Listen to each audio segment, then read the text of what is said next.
Of all happy independence day sir. మీకు కూడా 80వ స్వాతంత్ర దినోత్సవ శుభాకాంక్షలు. చాలా సంతోషము. మరి ఒక దేశ పౌరునిగా ఈరోజు మనం స్వాతంత్ర దినోత్సవ వేడుకల్లో పాల్గొనడం చాలా ముఖ్యం. ప్రతి ఒక్కరూ గమనించుకోవాలి. ఒక భారత పౌరునిగా మనం ఎక్కడున్నా, ఏ దేశంలో ఉన్నా మనం ఖచ్చితంగా ఈ స్వాతంత్ర దినోత్సవ వేడుకల్లో పాల్గొనాలి.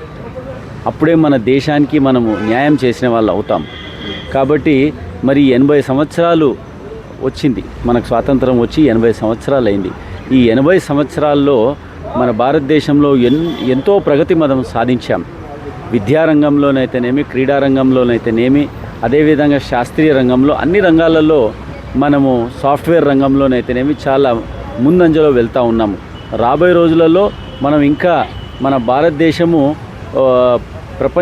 ప్రపంచ దేశాలలో కూడా మొదటి అగ్రస్థానం కూడా కైవసపరుచుకోవడానికి ఎలాంటి అతిశయోక్తి లేదని కూడా నేను చెప్పడం జరుగుతూ ఉంది.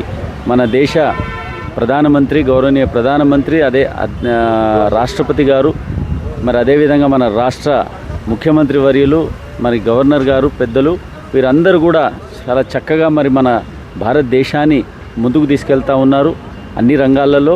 మరి రాబోయే రోజులలో మనము ప్రతి రంగంలో ముందుంటామని ఆశిస్తూ, ఈ స్వాతంత్ర రావడానికి ఎంతోమంది త్యాగధనులు బ్రిటిషర్స్ చెరల నుంచి మనను విడిపించి మన భారతదేశానికి స్వాతంత్రం తెచ్చారు.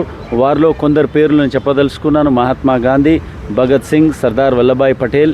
మరి వీరందరూ కూడా మరి నిర్విరామంగా కష్టపడి వాళ్ళ ప్రాణాలను త్యజించి మరి ఈరోజు మనకు స్వాతంత్రం తెచ్చారు. కాబట్టి మనం కూడా ఈ రోజున ఈ శుభ సందర్భంలో మనం కూడా మన దేశాన్ని అన్ని రంగాల్లో ముందుకు తీసుకెళ్తామని మనము విశ్వాసాన్ని చాటాలి. అందుకే మరి ప్రతి ఒక్కరు కూడా మన దేశాన్ని ముందుకు తీసుకెళ్ళాలి అన్ని రంగాలలో అని చెప్తూ, నాకు ఈ అవకాశం ఇచ్చిన RBM ఛానల్ వారికి ధన్యవాదాలు తెలుపుతూ,